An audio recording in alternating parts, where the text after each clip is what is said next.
Good afternoon, everyone. Welcome to City Hall for our agenda meeting. This is the opportunity that we have as board members to look at our agenda for our upcoming meeting on August 7th and to discuss anything that might be of interest to any of our board members. The very first item we have, however, is a presentation that we would like to make to one of our employees who we are so very, very proud of for having distinguished herself as a Special Olympian. So if I could, I'd like to call on John Eckert, our Director of Parks and Recreation, for the honors. John? Good afternoon, Mayor, Vice Mayor, members of the board. It is an honor to be here today as I get the distinct privilege to speak briefly about a very special member of our team. Not only is the individual that we will introduce shortly an employee of the department, but she is also a long-standing participant in our therapeutic recreation program since 2004. So she's been around our department for quite some time. Here to recognize our honoree and to speak about her recent achievements, I would like to turn the microphone over to our Therapeutic Recreation Director, Sherry Mitchell.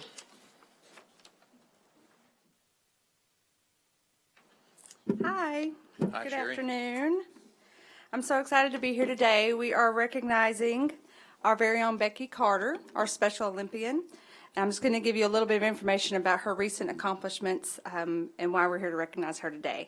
During the first week of July at the Special Olympics National Games, Becky Carter received a silver medal and a bronze medal in swimming events. This was not her first trip to the National Games. Becky has traveled to the 2006 Games in Ames, Iowa, the 2010 Games in Lincoln, Nebraska, and the 2014 Games in Princeton, New Jersey. In addition, Becky was part of the Team USA in 2007 in Shanghai, China. Becky is an active part of the city's Parks and Recreation Department. She works at the Jim Daly Fitness and Aquatic Center taking care of equipment, and she also participates in the city's therapeutic recreation program. She has trained at the Little Rock Racquet Club and the Jim Daly Fitness and Aquatic Center.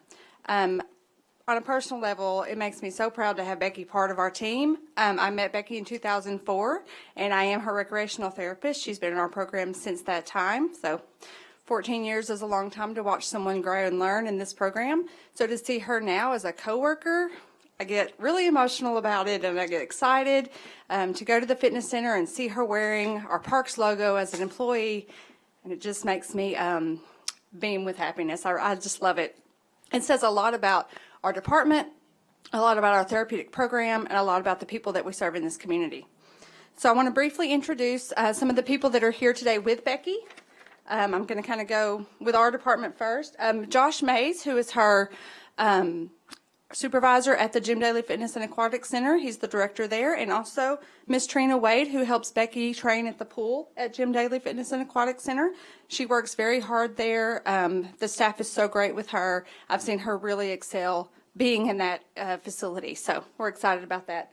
And also Becky's parents are here, Miss Ann Carter and Mr. Hollis Carter, and they have been crucial in Becky's successes and in making her quality of life the best it could possibly be. So big hand to them for that. It takes parents like this to really push someone forward and give that encouragement and lead them down the path to success. I'm very proud to know them. So we want to recognize Becky today, and we have a lovely, I love this keepsake box. And it says, congratulations to Becky Carter for winning 2 medals at the 2018 Special Olympics USA Games. We are so proud of you. So Becky, if you'll please come up and be recognized for your accomplishments.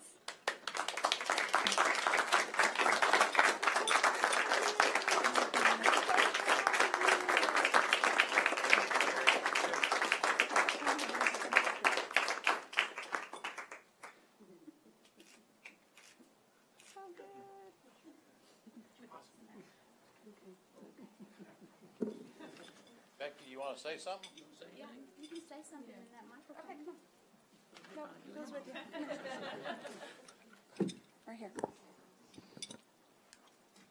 I want to say thank you for all for coming, and I love you, and have a fabulous day here. Thank you.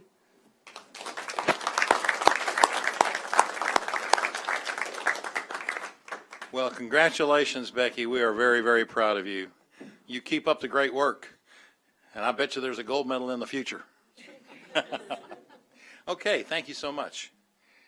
That concludes our presentations for today, so we can now move on to The agenda you have before you, and there are there's one resolution and one ordinance to add, and if there's no objection, we'll go ahead and add M1 to the consent agenda and M2 to the grouped items. I hear no objection, so we'll go forward with that. And then there is a request to withdraw resolution number 8, if you'll note that on your agenda. Oh, okay, yes, Director Compures. Mark, we talked about, a month ago, about sending a resolution to the governor to ask him to consider a special session to make the law to collect the taxes, do it through a special session. I was talking to Lucas a second ago, and if we do it, we're 18 months ahead, or 6 months. We're a long way ahead in getting the money if he calls a special session. So I'd like to pass that out. It's just what we said that we're doing. If we could just add it to the consent agenda. Okay, very good. And then one other thing, just as a point of information,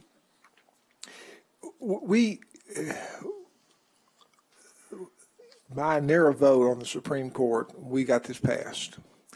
And one of the things that we asked to be done is we asked that our city attorney file an amicus brief on this subject.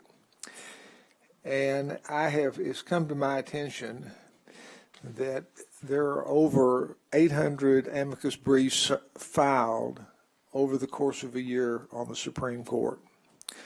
And there's a group that ranks the amicus briefs as to the quality and how much they help make the decision. And Tom's opinion was the second ranked amicus brief for the year. Well, Now, he won't tell you that, but I mean, that's a hell of an accomplishment. And, you know, we need to, he needs to get, we oftentimes chastise people for things they don't do, but that's a hell of a recognition nationally in that whole session to have the second best amicus brief filed in the whole session. So I just wanted to bring it to everybody's attention. Very good. Thank you for that. For that announcement. And Tom, I did have a chance to read that amicus brief. And it was very direct and concise and very to the point, which I know the Supreme Court likes. So congratulations on that honor. Okay, good. Director Adcock, you're next, please. On item 10, I would like either to defer this for 2 weeks or at least pull it and have it read separately next week. I have some questions about some of the statements in it, and also I have questions about the 4 locations. Item 10 on the consent agenda. Yes, sir.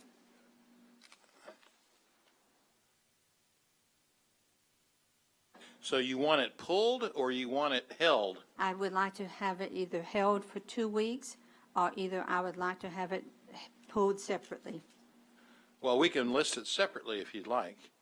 whichever Mr. Moore? Mr. Moore prefers. This has to do with filing a grant. Yes. The applications have to be due on August 31st, so either one if we waited for 2 weeks, but we would have to have something done in 2 weeks. Well, why don't But we, we if can you separate. don't have any objection, why don't we hold it separately? That would be fine, as long as I think Director Wyrick also has some questions. If we can have a meeting with John to answer our questions, Do you want to please. ask those questions now? No, sir, I'd rather give him a chance to get information together. I have talked to him by phone, and so he's getting information together. All right, well, let's go ahead and hold it separately, and then if we resolve those issues, great. If not, then we can deal with whether or not it's kept on first reading or whether, I guess it's only a resolution, so we can decide on whether we're going to hold it or not at that time. Thank you. Okay. Director Hendricks. My question has to do with the resolution that was handed to us. For the sake of the audience, a special session, when is that going to be? What date? Well, this is a resolution Know what that, it is? Pardon? I know what my concern is the special session. What date is this going to be? What state? We're asking the governor to do it. Oh, I know. I mean, the request is to ask the governor to hold a So it's going special to be session open. between Okay. now and January. Yeah, it's his discretion when to do it. Yeah, no. Okay. That's for the public. I knew that. I was just asking for the sake of the public. Thank you. All right, Director Richardson, you're recognized, please.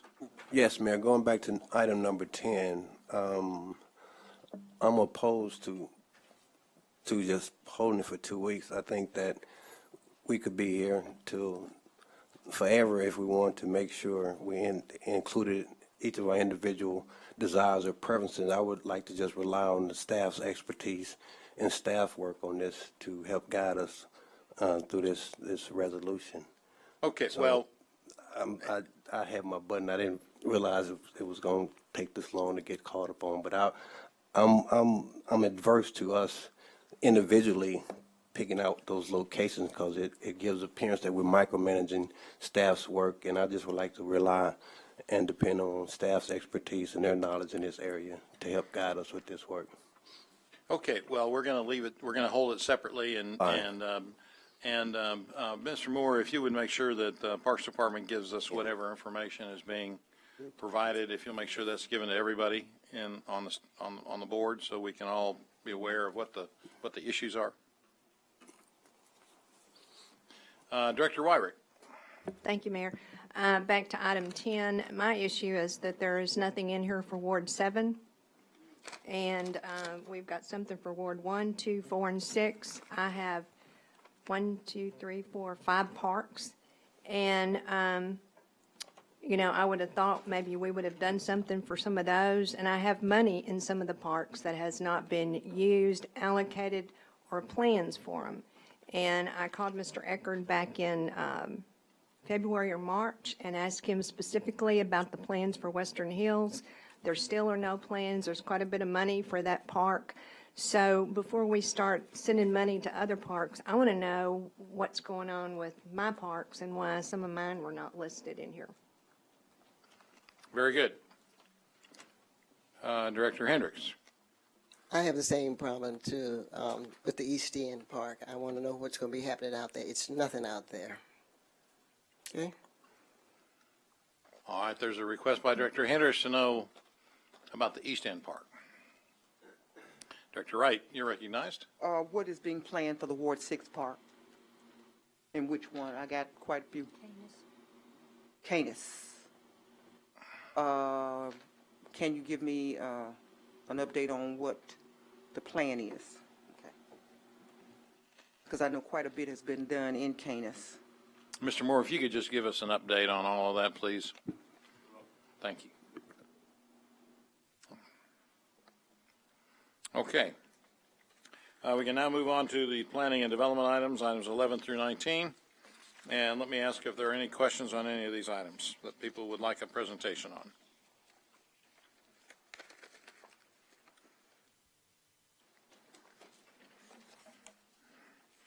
I believe they all went through the planning commission on a 9-0 vote with the exception of item 19.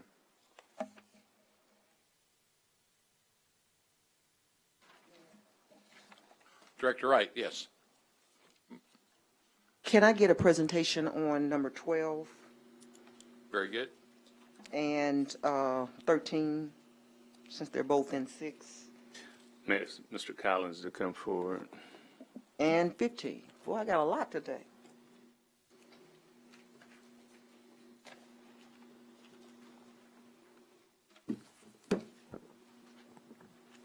Mayor, Vice Mayor, members of the board. Scott, if you'd bring up the site plan, please, or sketch map. There you go. Director Wright, what is this? This is the development that's going out there off of Bowman, just north of Colonel Glenn. What they're looking to do there is a mixed development, planned development, commercial. Going in, they're looking to put in C2 uses, shopping center district uses, office warehouse, and office showroom warehouse uses. Orient in me, this. please. Is that behind the Baptist Nursing Training Center? Pull up the zoning. That'd probably give the best view for on there. Colonel Glen is just to the south of it right there. You kind of see it coming off of the interstate. Yeah, that's it. That's behind Baptist Nursing School. Okay, that's the site I thought it was because I seen the construction going on. Okay. Were there any opposition? No registered objectors present. And then there's a list of, inside the ordinance, there's a list of restrictions that was put on there in the ordinance, like the building height to 35 feet, where the storm drainage to remain, sanitary sewer extended on South Bowman, some lighting issues for dark sky compliant, and then also the height. Ground-mounted pylon signs in the northeast corner of the site on Bowman Road, and no additional ground sign is allowed on South Bowman Road. Any boundary street improvements on Bowman? Yes, and they have got it broken up into different phases on the boundary street. We get up there to the boundary street. The street improvements to South Bowman will be completed with Phase 3, the development of Lot 7. Phase 1, the development of Lot 9, and the required improvements to Colonel Glenn Plaza Drive and Colonel Glenn Plaza Court will be completed. That's the road that comes up internal through there. So if they don't ever complete those two phases, those boundary street improvements won't ever get made? Is that normal that we would let them move that to the third phase and not get it on the front end? It is not uncommon for us to move in large-scale developments certain aspects of boundary street improvements as the property develops. Well, my concern is that there's a brand-new apartment complex across the street, and it's quite lovely, actually, and very, very good, aesthetically pleasing to that area. So you got them having their side completed, then you got this going on over here that's not going to be completed, and it's not going to look very good. So how can we get that done? Well, currently, right now, as the application was approved at the Planning Commission, it was that approval in phases. And so that was before you, so that would be An amendment. an amendment or modification to We'll that have to go back. application. Well, that's something that we'd have to determine because Boundary Street is also the purview of the board. It's recommended by the Planning Commission, but is, for this development, we'd waived at the board level or other criteria set. So I would defer to Tom on that determination, whether that can actually be modified. Why did we waive it? We didn't waive anything. We deferred. Why did based you on defer it? phases. Well, it's not uncommon if they request for that deferral, like I said, for development that's happening, so that all that cost is not burdened on the entire length of the roadway for a portion of a development. Well, and I understand that, but I also know sometimes phase 2 and 3 don't get done. I've seen that too. And then we're stuck with the street improvements never getting done. I understand the point that you're making. Yeah, okay, I want to make sure I made that point. So when that don't get done now, Jamie, we're going to come back, talk about it. Go to the 13.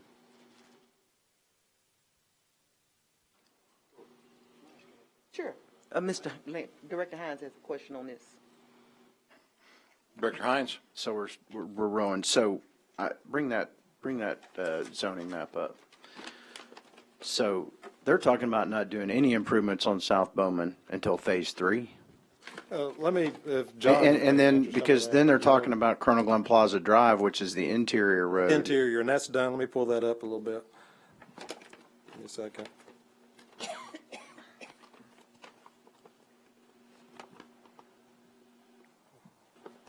I changed it over to 13. Yeah, the interior one is done based on that the phasing. So phase 1, which is the very first development of Lot 9. Go back to the site plan, see if the lot lines are on there. Not zoning. The sketch map. The sketch map of the site plan.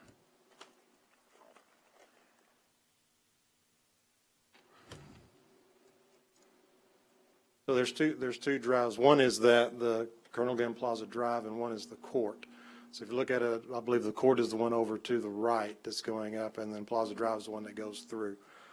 So what they're saying is in phase one, those will be completed internally. Okay. And the reason this gives me great pause is that we've had several other large-scale developments done on South Bowman, and those developers have committed to doing all the road improvements on the front end, not on the back end. And with the focus we have on South Bowman, I just gives me great pause to allow deferral on that, to wait for the third phase when they're going to do all this internal connection, which is it just gives me, I understand you guys' standpoint, but every development that's gone on in South Bowman in recent years, the developer is committed to do the Boundary Street improvements on the front end, not in a phased issue like this. And I would imagine the reason they're trying to defer the South Bowman is there's no real access other than to, what's the east-west street here? That's the Plaza Drive. That's the Plaza one that Drive. comes back through the other development to the south. Right. And based on that, they could interrupt this development. We never get South Bowman redone. And I think it's a question of fairness to the other developers who developed in this corridor, applying things equally. But we'll discuss that with the developer next Tuesday. Tom, if we were to insist as a board that they do the Boundary Street improvements on the front end, what would be our process? Director Wright, if they, because this has come to you with the waiver as an aspect of it, then the insistence that they do that on the front end would make this a more restrictive application. The applicant would have to agree to it. If that's done, then that amendment can be made. If not, or even if it is done, the board has the option of sending it back to the Planning Commission for consideration before it comes back to you or acting on it. Okay, I share Director Hines' concerns because Bowman is a major arterial there, and the price that I got from staff to improve that is going to be astronomical for the city, and it's going to take a number of years for that to get done. And anything that we can get done that's not costing the city, then that's what we need to do, because when we do finally meet up, it will be less costly. So if we do not approve this as they request because of the Boundary Street improvements, it would then go, we can say we're sending it back to the Planning Commission and asking them to consider that this is what we want to see done. The board has that authority, yes. Okay, thank you. Right. And I'll get a phase Director Wright had a question about. I'll get a phase and plan to the board that delineates it. Okay. Excuse me, but if we send something, if we vote something down, I thought they couldn't bring it back up for a year. On a planning item, if it's actually voted down, there's a 1-year period of time unless the application is changed. Right, so if we'd like to see this done, but we want to see it done right. Right. So if we vote it down, they are out of business for a year. Unless they come up with a significantly different plan to do. So someone needs to convey that to who the applicant is, because if we vote it down, we're not going to get this development, and they're out of business for a year. Yes, sir. Or more.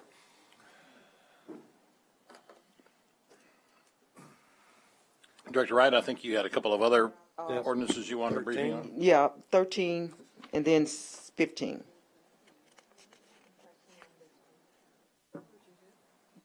Have a question? Yes. Yeah, excuse me, there are people who want to still speak on this item. Director Wyrick. Can you put the site plan back up there, please, or sketch? So I missed when you were doing the review of this application. Which one of these is the first to come? I believe the one over the farthest to the right is the first one to come. The lot 9? Lot 9, and they go in phases. And the last one would be the 7 over there that's on the Bowman side. Okay, so And I looked at that, and that's why I said I'm going to revise that and send back out that has the phases clear delineated on there. Okay, so if they do Lot 9 and we require them to do Bowman Road, they'll have to do Bowman Road and then that street down at the bottom, I can't read what it says, something Plaza Drive, Colonel Glenn Plaza. Colonel Glenn Plaza, they'll have to do that to get back to 9. So maybe they might change it and Lot 7 would be Phase 1 and do it a different way. But they've got quite a bit of infrastructure if we require them to do the Bowman Road. So, just want to make that clear. Thank you. And I'm fully aware that my colleagues may not agree with Director Hines and I. It's just that we've heard from the people that live in the Bowman Road area about Bowman Road. And so we, so we want to make sure that we raise this concern. And I do understand, I don't want to do away with any development that's going to do infill, which is what this is doing out there. And it is commercial, and that is a commercially zoned area, but we made the others do it. That very good. I think, Jamie, if you'll convey that back to the applicant, please. I will do Thank that. you. Okay, can we get to the next ordinance that Director Wright would like to have a presentation on? Oh, I'm sorry. Director Richardson has a comment. Sorry. Yeah, thank you, Mayor. I want to dovetail Dean's point with respect to them not being able to bring it up for another year without any significantly different changes. Bruce, Tom, Mayor, how are we going to quantify something that's significantly different with respect to them bringing something back? Typically, Dean, you raised a good point. So, Tom, how do we quantify that?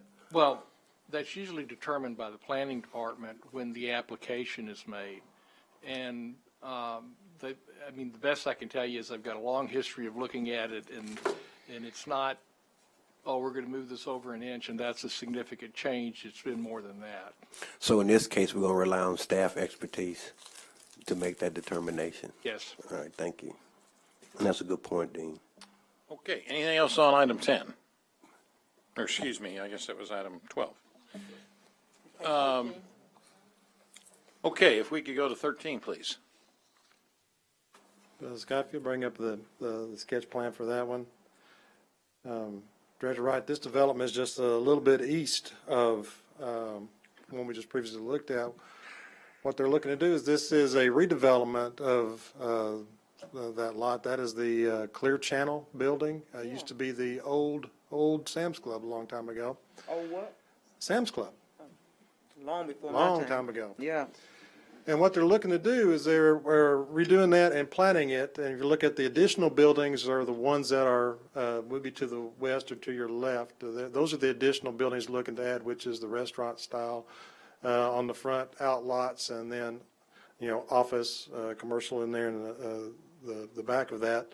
And that's where those antennas are right now. If you see at the very top of it, where there's a little hatch there and the red dots, those are the existing antennas, and those are going to be removed in the future.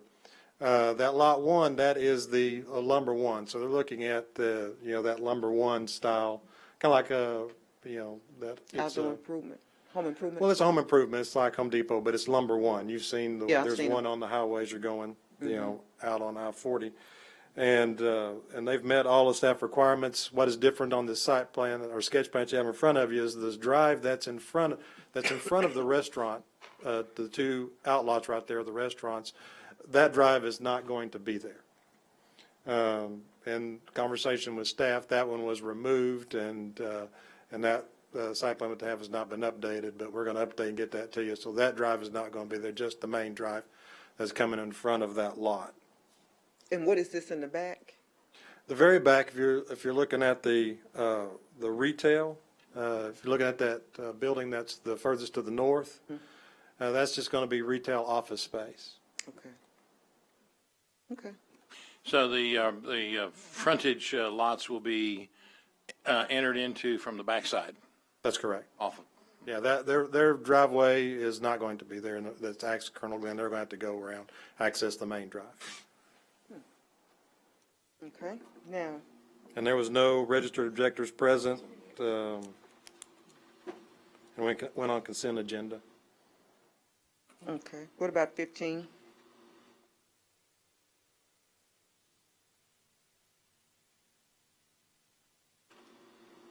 Scott, if you bring up the sketch plan for 15. What this applicant is looking to do, and that property is located on Colonel Glen also, 10,118 Colonel Glen, bringing up the zoning map so let us see the location of it, if it gives a wide enough view for where it's at. If you look at it, it's just east of Shackelford on there, and the current zoning is industrial, and in that industrial zoning, what they want to do is minor auto repair, more of a body part type use, allowable use, body auto paint and body rebuilding. And so in order to do that, they're revising and making this a planned industrial district to put that specific use addition for this specific applicant to allow for that use there. Any objections to that? There's no registered objectors. There was some stipulations that they put in there that there's not going to be no outside storage of parts, equipment, or materials. All work takes place inside the enclosed buildings, and no inoperable vehicles are to remain on site for longer than 7 days. And what is that next to that? Refresh me. That is just to the east or west, right or left of it.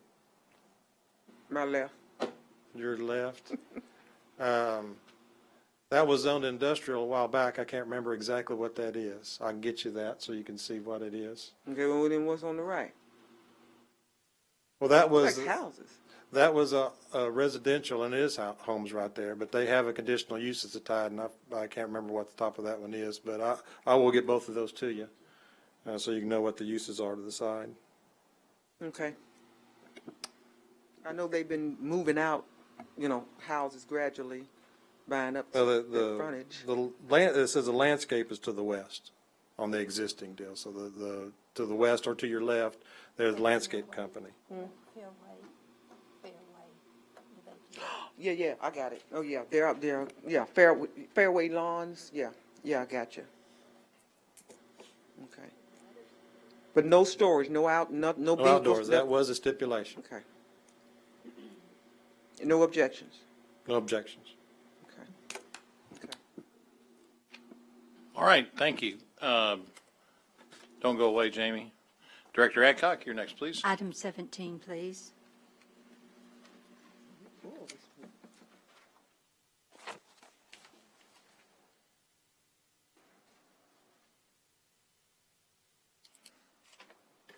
Scott, you're bringing up the probably the zoning map first, so I'll kind of show a little bit of the area that's there.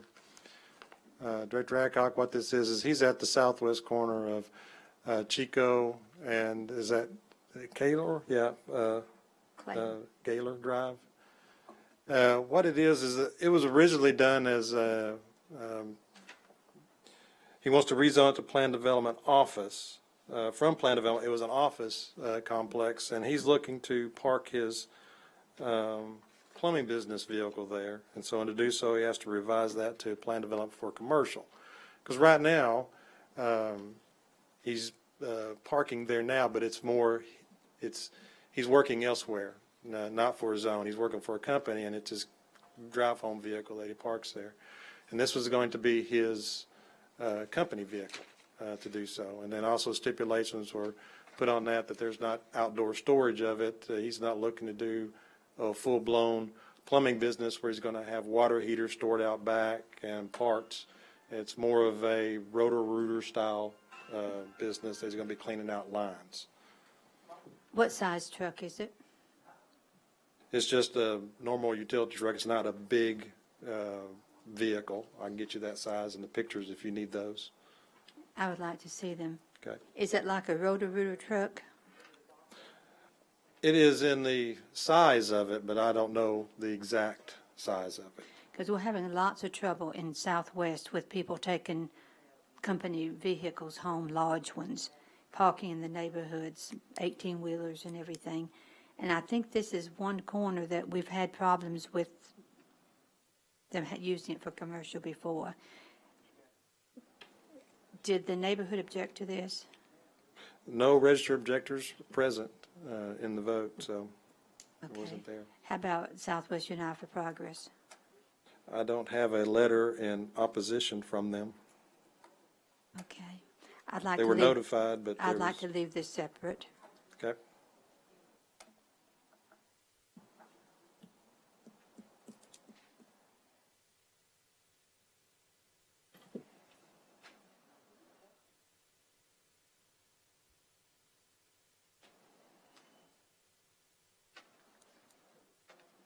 That's it.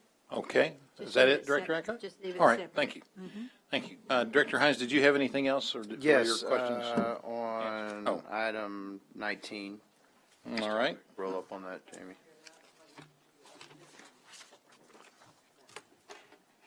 Scott, if you bring up the sketch plan.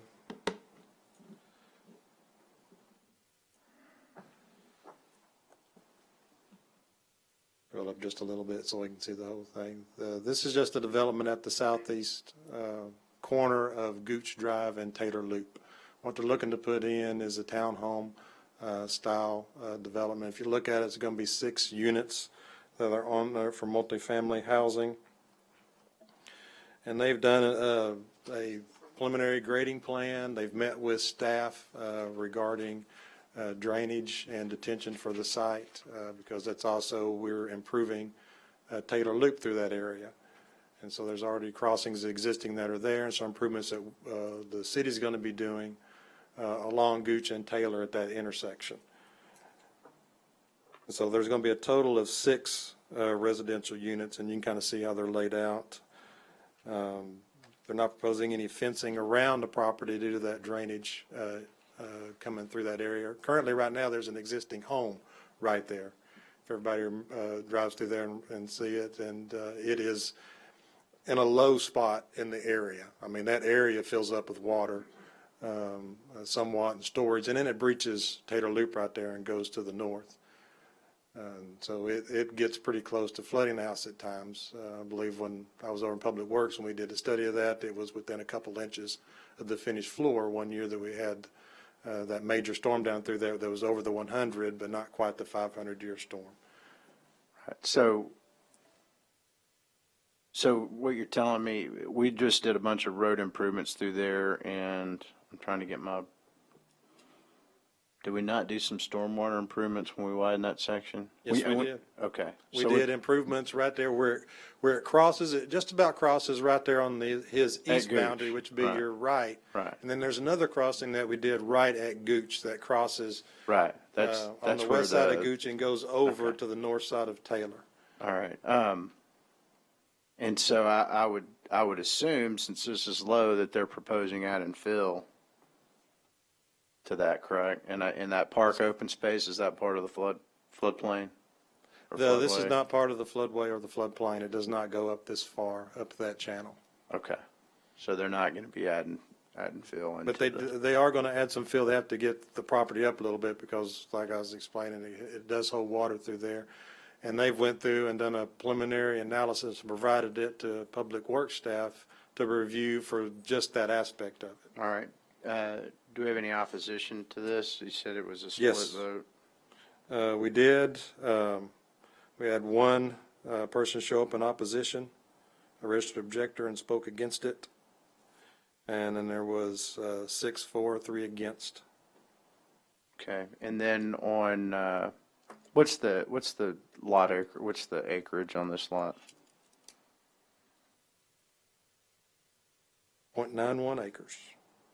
So this is roughly a little denser than 6 units per acre.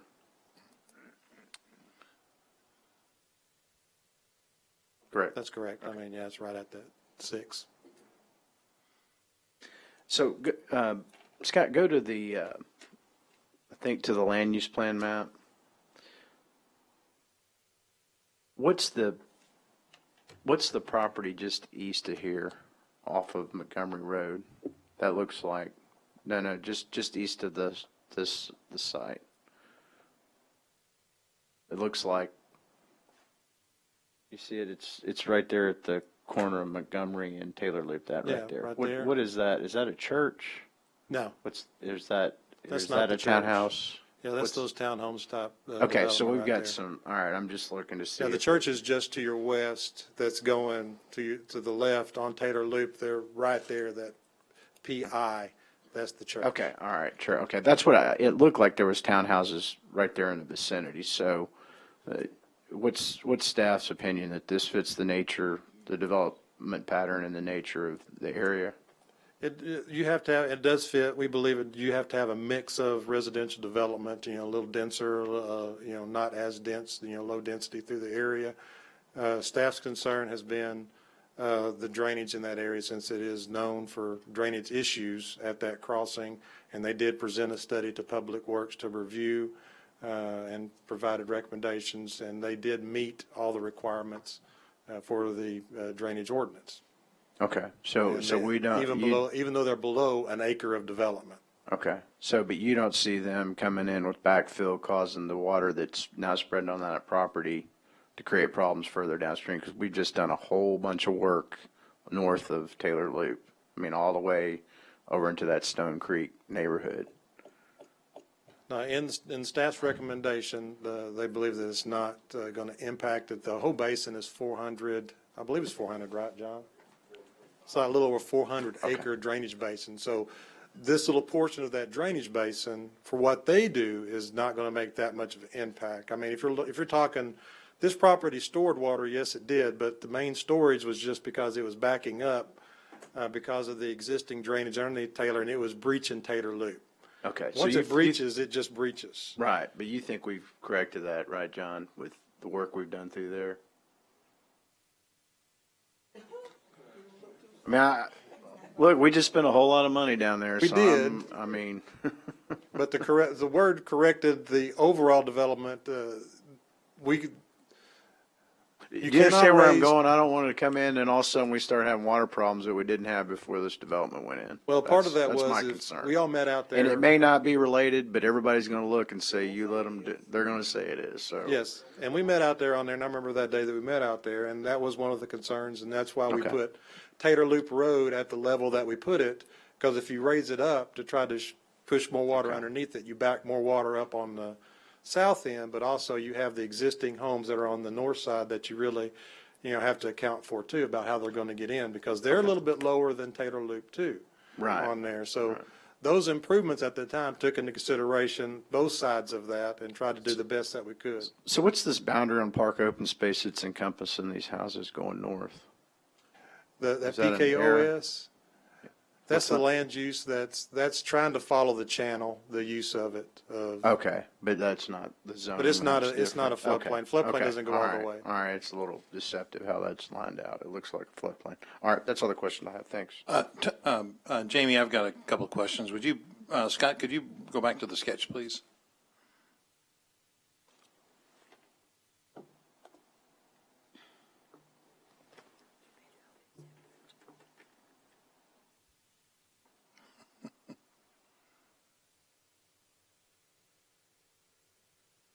And if you could raise it up just a bit, thank you. A little bit higher? There we go. That's good enough right there, yeah. So, Jamie, I've got a question. So the back end of these townhomes are going to face Taylor Loop Road. Is that what I see with the two that are to the north? Yes. And what's on the south side of the 3 or the 4 units? What is that? Just That's residential. that's all back? Is that residential of somebody else's backyard? It's their side yard. Gooch goes a little bit further south, and they face Gooch. They face Gooch. So these are front-loaded parking pads? Is that what they are? Yes, those are parking pads for the townhomes. I mean, how many townhomes do we have that in this area that are just simply parking pads? And there's going to be a 2-car garage for each unit. A 2-car garage? Yes, for Where each is for each that going to be single located? unit. Huh? For each single unit, so they'll be able to pull into a garage. Say that again. There's a garage that's attached, that's built into those townhomes. So is this actually a picture of the garage? Is that where the garage is going to be? Because it looks like I think I get I understand the question, and I'll clarify that I believe that they're looking at the garage, not a So you pad. think that's a front-loaded garage? Yeah, Okay. I'll make sure that this, Mayor, can we hold this one separate? Sure. And if you can get that right up to me, Jamie, that'd be good on exactly, since that's not a, Yeah, I'd be curious to know. because I think those other, let me go back to it. I think those other, What's that? I'm looking at, hold on just a second, I'll pull it up, the other map, the zoning map. I want to say that the townhouses to the east of that site all have enclosed garages. I think they do. I mean, I think the character of those neighborhoods all have enclosed Enclosed garages, garage, so right. Yeah, I need it. I'll If you check on clarify that. that. and Okay, advise the very sketch good. plan. all right, we'll hold that separately. Thank you. Okay, Jamie, I think we might be finished with you, but don't go away. Stay close. Okay, item 20. Mr. Moore, would you give us a little briefing on this? I know we have our reports director here. Sure. Mayor and members of the board, back in 2004, I believe the city board passed a redevelopment district for the port. We amended it in 2015. Now the port is asking for approximately $250,000 to do infrastructure improvements out at the port from the proceeds from the redevelopment district. And Mr. Day can probably explain the exact projects that they want to do. Brian, if Day, would you please come forward? Welcome. As if you're not familiar with the territory. Yeah. So, city manager is correct that y'all were kind enough in 2015 to adopt our capital improvements plan, and this is just to kind of clarify and let us access $250,000 out of the TIF funds that you've been collecting. I'm not exactly sure how much is in there. I think probably close to $400,000. And this will be used for railroad improvements, some crossing improvements, some increasing of rail, all things that were in that plan. It's not new track, it's improving the existing track, upgrading it, some safety improvements, things like that. Okay, good. Thank you. Director Hendricks, did you have a question for Mr. Day? Thank you. Thank you, Brian. Thank you. I'm just mad at. Go ahead. I was You're just on. going to say, I saw him come in here, but I didn't know why he was here. Don't forget, that's Ward 1, okay? I'll raise a bunch of hell if I have to. Thank you. Okay, we're going to have a public hearing on item 21. And if we are ready, we can go ahead with the discussion on item 22. Mr. Moore? Mayor, members of the board, I'm going to ask Mr. Turner to come forward. Director Adcock asked that this be a discussion item at this agenda meeting, so we have just a few slides to give you some stats about the numbers we have and so forth. So, Mr. Turner. Sure, Mayor, members of the board. Go ahead, Scott. What I've done is provided you with some numbers over the past 5 years, 2013 through 2017 program year for our federal funds we get from HUD. The first number, the 223, that is the number of folks that have contacted us for assistance over the past year and a half. On that list, 44 of them we have reviewed and pre-qualified. They would have gotten assisted last year, but we ran out of funding. So those 44 are still on our list. Also, I had mentioned to the city manager that we do have some return applicants. So out of that list, about a fourth of them, 24% roughly, are returning for assistance that we've assisted in the past. And then overall, we assist about 104 residents per year. I think Director Adcock had mentioned about environmental court. We visited with Judge Leverett. We also got our court team and we looked at all the active environmental court cases we have. We do have some seniors that are on there, but some of their issues are not housing related. They may be premise issues, so we We had 2 that we identified that potentially could be eligible for assistance. They're not on our current list. There were 4, and we used the criteria 62 years of age or older or disabled. There were 4 that we found in that category. One of them house is burned, so it's not owner occupied, which our program requires. The second one is an unsafe vacant structure, and then the other 2 that qualify, one is a disabled citizen, and the other one is elderly, and they needed some work on roof siding, overhang. Next slide. This is a chart summarizing the different programs that we've assisted over the past 5 years. The first 4, the Emergency Assistance Grant, Limited Home Repairs, World Changers, and Elderly Housing Program, those are all owner-occupied rehabilitation programs. So you can see by ward the number that have been assisted over the past 5 years. The Save a Home is a program that where the city had acquired property, rehabbed it, and sold it. So it was a home buyer activity, and the new constructions are home buyer activities. And then Choto Acquisition, those are the nonprofit entities that we provide funding for to either build or acquire and rehab homes. So that's a summary of every type of housing activity, as well as the wheelchair ramps that we've done by ward from 2013 through 2017. Next one. Victor, does that list include our neighborhood stabilization AmeriCorps program and the work that they've done on houses? This does not include AmeriCorps. Should No, it? sir. We can add that, but it's not.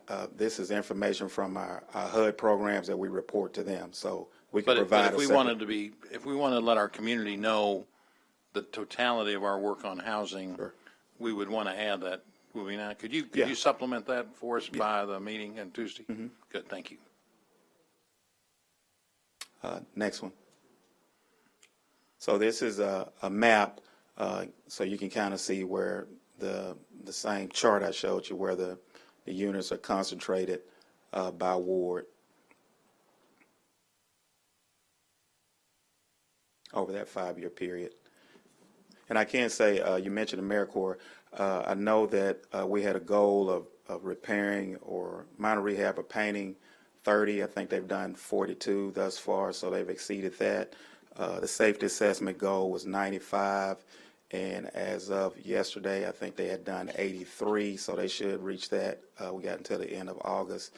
And then the energy efficiencies, they've done 50 of those. So I think we had a goal of 90, so they're still working on those. So I can get it to you in writing, but that's a quick summary of what AmeriCorps is doing. I think that was the last slide. Had any questions? Okay, Director Hancock, you're first, please. Yes. Victor, you said that AmeriCorps has painted 42 houses? No, I said they did minor rehab and painting, so it was a combination. How many houses have they painted? I had to get that exact breakdown. Some of them rehab. That total includes painting and minor rehab. Okay, I'd like to know how many minor rehabs there was and how many painting, and if you included the World Changers or any other organization in the numbers that you're giving us for AmeriCorps. Okay. So, in 5 years, how much money would you estimate that we have received under CDBG? It fluctuates. For housing. Yeah, it fluctuates anywhere from 1.2 to 1.4 million a year. So times 5.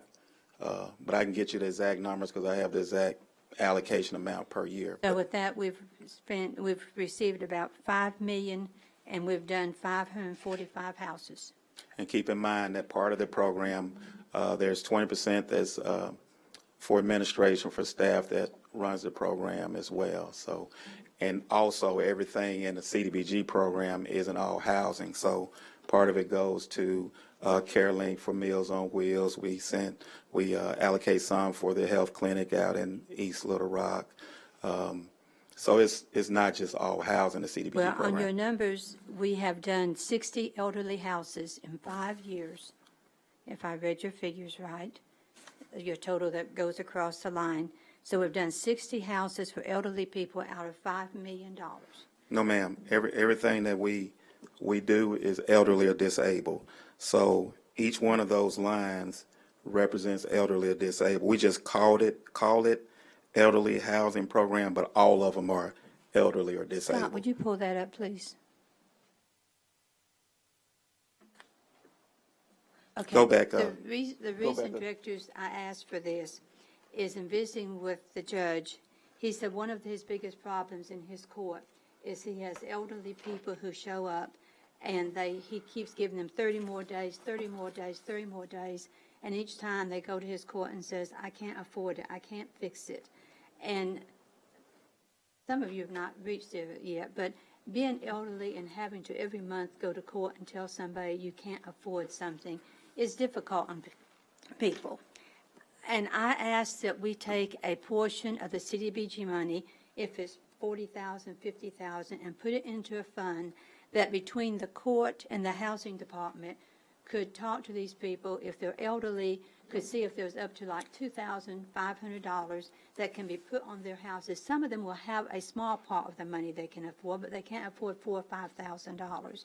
And just use a pot of money for the 1 year to see how we do on getting these people out of court and also repairing their homes. And I know that Mr. Moore was talking about the fact that would it be fair for these people to go to the head of the line? How many people do you have right now waiting on housing assistance, elderly people?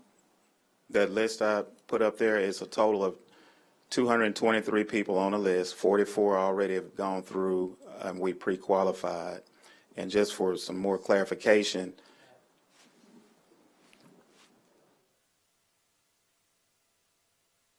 yeah, that's the total that's on the list. 44 we have pre-qualified. Go to that next one, Scott, for just a moment.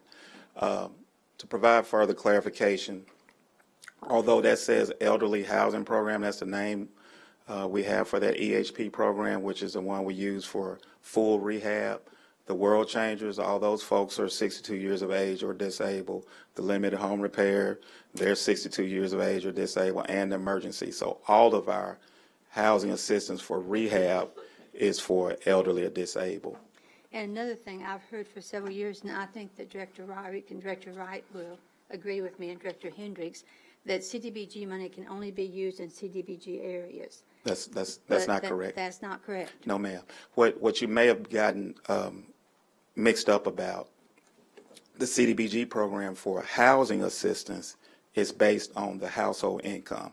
So regardless of where you live, your eligibility is determined by your total household income. Anyone 18 years of age or older that lives in the house. So that's how you determine eligibility for housing-related activities. For stuff like if we're going to do sidewalks, or if we're going to do street improvements, if we were going to build a park or a community center, then it's based on whether 51% or more of the people in the particular area are low income. I'm sorry, but I have heard people tell directors up here and myself that their wards are not in CDBG areas and that money cannot be used in housing. And directors, this pot of money could be used any place in this city where you had an elderly person that is in court and needs some assistance so their home will become out of court.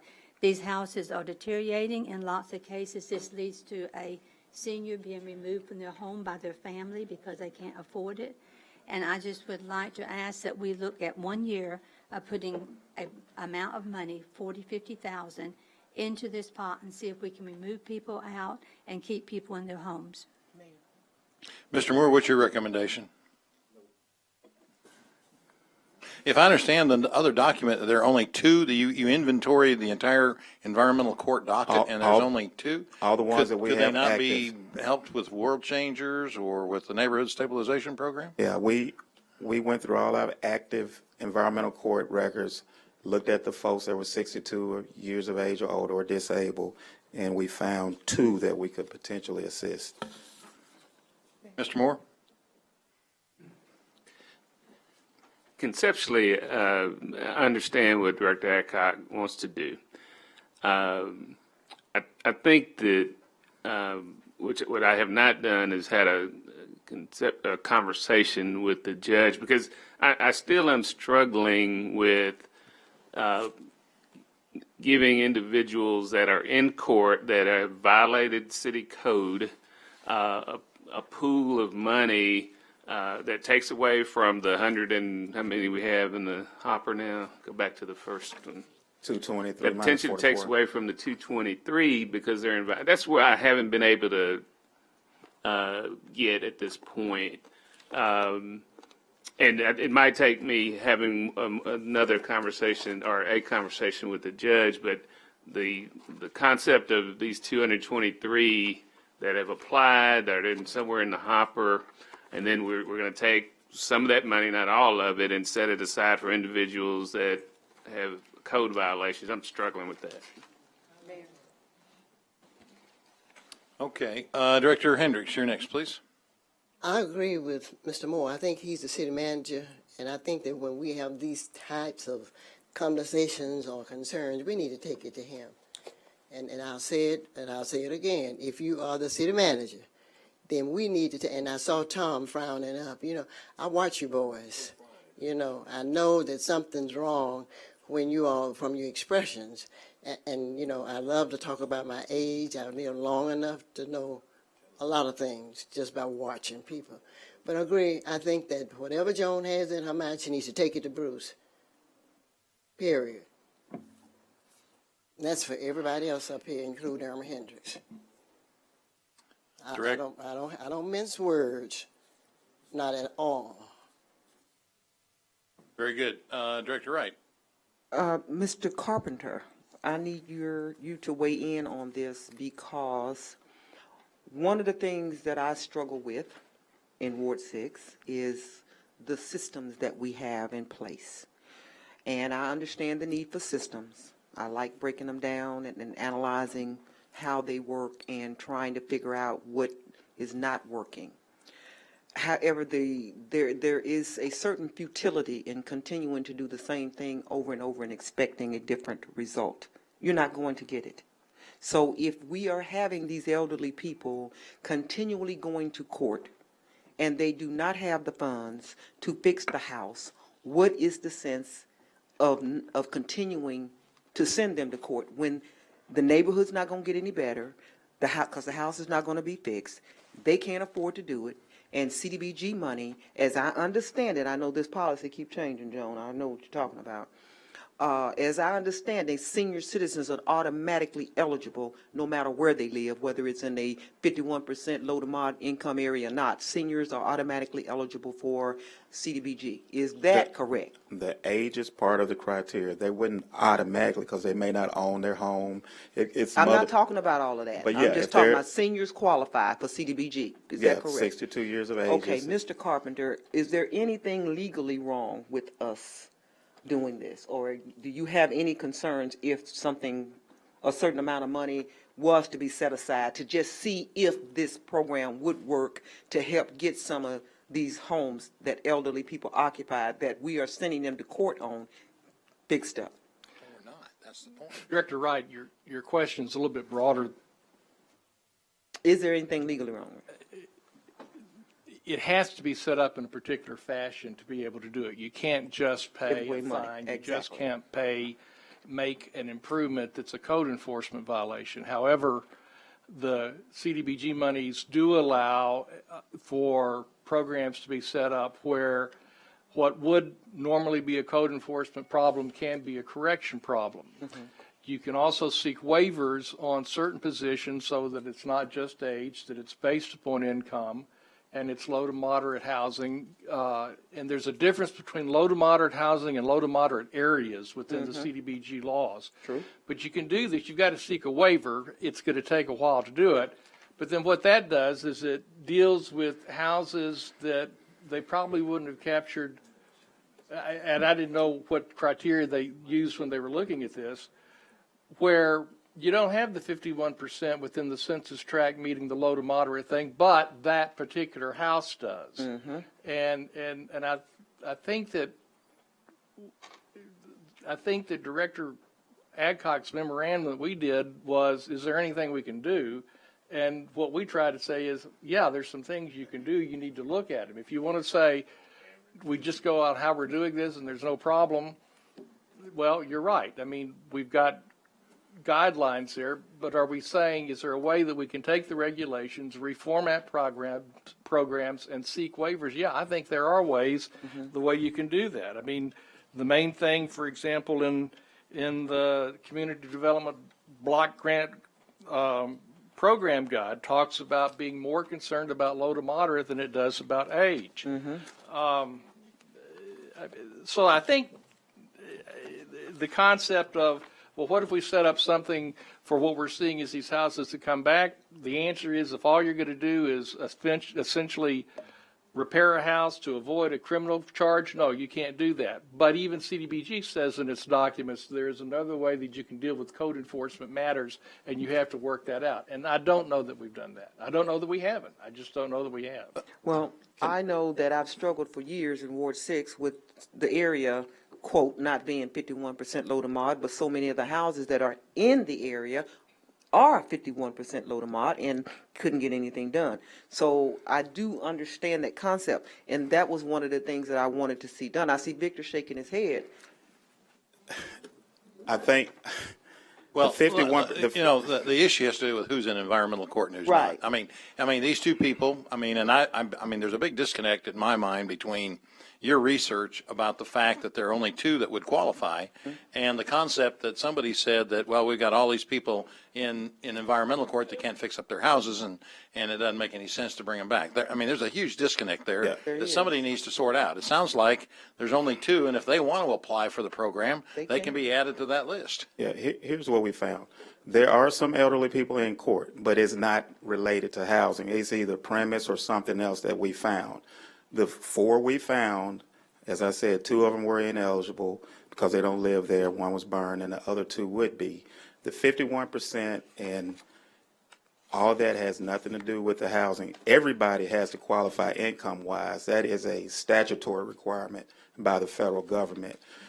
City of Little Rock chose to target elderly and disabled because they, years ago in the consolidated plan, that's where they felt the biggest need was. But anybody that gets housing assistance, whether they're 80 or 20, they have to meet the income requirements, whether it's the home program or the CDBG program. So that's one thing that needs to be clarified. And then I don't know who had been telling you guys that the area had something to do whether you got housing assistance, because I know I've never said that. But that has nothing to do with housing, where they live. You recall that, BJ? Mayor. Okay. Well, Director Richardson, let me call on Director Richardson, and then I'll call on you, Mr. Moore. Yeah, Mayor, real briefly. I mean, I guess what's troubling about this whole conversation is we're devolving from a policy standpoint to micromanagement standpoint, whether it's ward-based or interaction-based with people that we know in environmental court, but it's really devolving from policy, which is what we're supposed to be doing, to micromanaging this department. And I agree with Director Hendricks that I rely on Victor, his staff, and Bruce and his staff to help guide us. And if we want to have a policy discussion, let's have a policy discussion. But I mean, to micromanage it based on wards or individual interactions, I think that does a disservice to what we're trying to accomplish here, Mayor. Okay, Mr. Moore. And one of the things I said I would do is try to sit down with housing and environmental court and see what we can develop, because I think it's important to put in perspective just on these programs. So on average, on emergency assistance grants, that's $10,000 on average, up to limited home repairs is $15,000. The World Changers is the only program that would sort of be in that $2,500 range, and the elderly housing program is $25,000. So when you start thinking about these different programs, we're doing all four of the major code issues in these houses, and so the 2,500 really would be more of the paint up type things that we do with World Changers. But I think we can sit down with housing and with environmental court and see what we can come up as a pilot around that $2,500 range and see what kind of results we can get. Director Hancock, you recognize. Mr. Moore, That would be fine. But I think there needs to be one person at this table, and that person's not at the table. He's not at the table with Tom's office. He's not at the table with your office, and that is the court. Judge Leverett says, yes, this is something that would really help me and the people I see in my court. Now, I've mentioned that both to you and I've mentioned that to Tom, and still, he's the one person that is not in this conversation. And I would ask you, please, bring Judge Leverett into this conversation. You know, when we set up the environmental court, we set it up different than other courts. It was supposed to be a court that was set up just to help people. It wasn't supposed to make criminals out of people. It was not supposed to punish people. It was supposed to help our housing stock and to help people. And I think that we have kind of forgotten why we have the environmental court, how it came out of future Little Rock. And I would like to go back to you and Mr. Carpenter having a conversation with the judge who is in a very special court that is supposed to be looking at how do we help our neighborhoods and how do we help the people. And I want to thank the three young attorneys that we have in the court today to listen to this conversation, because I think they know exactly what we're talking about and what a help this would be in the courts that they serve. Thank you. Director Wright, you're recognized, please. I was going to comment on something, but I'm not, because I thought we were talking about policy and possibly changing the policy. That's why we could ask questions. And I didn't know that that was considered micromanaging the department to ask questions as to whether or not something could or could not be done. Otherwise, we're never going to know if we don't ask the people that we hire to run those programs. That's a deep dive in asking Mr. Carpenter. So I don't feel like I'm micromanaging. I feel like I'm asking questions so that if we do decide to put this to a vote, this will be a policy decision. Thank you. Director Hines. So, Victor, let me get this straight. So you went in and did I guess, a data-driven analysis of the folks that were in Judge Leverett's court, and that's where you got your determination. So, Yes, sir. Judge Leverett may be making a decision based on what he feels, but you're doing it you're giving us the reality based on the data you see and the people that were in his court, correct? Correct. Okay. All right. I just want to make sure. Maybe we ought to share that data with Judge Leverett so he understands. Now, there are people in court beyond that have premise and stuff. They're not housing, which Okay. these programs would All help. right. Thank you. Yeah, I mean, the eligibility requirements on these programs has to be taken into account. And I'm sure there's a lot of people that don't have the money to even fix up their premise outside violations. That's probably part of it, I'm sure. Director Hendricks. I go back to my original, is that I think that Bruce, Mr. Moore, and Mr. Carpenter should take care of whoever this is, and I hope that you're not being asked to go and bow to the courts. I think that whomever you're dealing with that's in the courts, it just, that's where it is. I hope you all know what I'm saying, and I'll be talking to Victor tonight. We're church members. But I really think that the court is separate. They've got their laws over here. We have our laws over here. And that's the way it's supposed to be operating. Bowing to somebody because it's in the court, I don't buy that. Whoever's in that court, black or white, whatever they're supposed to do, they either do it or they don't do it. That's all I got to say. Director Wyrick, you're recognized, please. Thank you. I guess this is a comment. In Ward 7, we had 35 houses from 2013 to 2015. I'd asked for some rehab dollars for Ward 7 when we went through this process, and I was told that that's what we do already. I have several streets off of Chico Road that I'm very distressed about, from code enforcement to housing that is in bad shape. Code enforcement went out on one street and UV'd 4 houses in one afternoon that I identified. So I'm struggling with how I can improve these 4 or 5 streets that I'm worried about. I don't know whether they're rental property. I don't know whether they're owner-occupied. I don't know if they're seniors. I don't know if they're disabled. So out of this whole process, I hope that there'll be a way that we can flesh out this data and these numbers so we can figure out how to help those individuals that are west of Chico Road. And I know Ken's got some that are east of Chico Road that need some help. So I'm looking to try to improve the housing stock, the livability, where people can enjoy where they live out of this whole discussion. And Mr. Moore, I hope that you'll take that into account whenever you're looking at the new process or your recommendations to us. Director Wright? Mayor, my question is on another Okay. house. Oh, It's for okay, Victor, though. We are finished with items 1 through 22, and you'll note the boards and appointments. Look, I can take any new business that somebody wishes to bring up. Go ahead, Director Wright. Mr. Turner, the house on Bryant Street that's caved in on the front, what is the status? Last Yes. time you told me 45 days. Yes, ma'am. I sent a memo to Mr. Moore today, just this afternoon. The gentleman we had talked about, he was getting the SBA and all that. He provided documentation to staff. He's been approved for a loan to get the home repaired. We learned that. A real this week. loan? Yes, ma'am. Yes, ma'am. The house looks unrepairable, though. 3015, the one with the Yeah. carport. Yeah. Yeah, he's planning on getting that house fixed, and he's got a loan for it.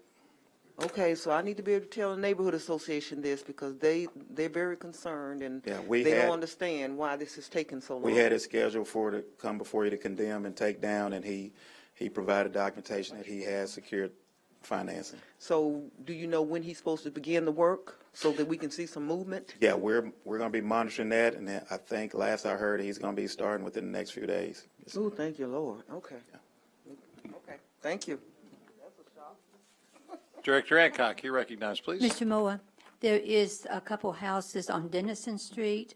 I think it's in either the 1400 block of Dennison, that the neighborhoods, the people in that neighborhood have asked about the houses. And what I was told was that if we took down that house, it would knock the 51% of the Central High Historic District. Now, I wonder if one house would all be that close on the Central High Historic District that taking down one house. If we are, then what can we do? I understand, I'm told that it is owned by a lawyer in Little Rock. And what can we do then to make this person do something so that the historic district can maintain its 51%, but still the neighborhood does not have to look at a house falling down, because at some point, the house is going to fall down and kick off the historic district. I know we've had this discussion about the Central High Historic District over the years, and we weren't right on the cusp a few years ago, but we weren't too far off either. So let me just look at this. I think I've seen some back and forth on this particular house, and I think we were working with Brian Minyard, so we'll get you an update. Okay, well, I would Okay. hate to think that one house would kick the whole Central High Historic District off. Like I said, I don't think we're one house that close, but we're not far. Thank you. Okay, Director Peck. Thank you, Mayor. I just wanted to let everybody know about an event this weekend, and you're all invited. It's the launch of Operation Song Little Rock. It's a joint venture between the VA and the City of Little Rock, and we are going to have our first retreat. There's a press release. You can get the details, but it will be Saturday at the Military Museum, and it's a program to help vets with PTSD, pairing them with professional songwriters, music therapy, so they can tell their story. So I'd love to see as many of you there as possible. Thank you. Very good. Thank you, Director Peck. Director Hendricks. 2401 South Battery, Mr. Moore. Would you respond to that? Not now. I have sent you the paperwork on it. We holler about historic houses. This house has been standing for about 15 years. And I suggested, I hope I don't have to contact the Walton family. And I think you know what I'm talking about. Thank you. Okay, if there's no other comments, we are finished for the evening. Thank you very much.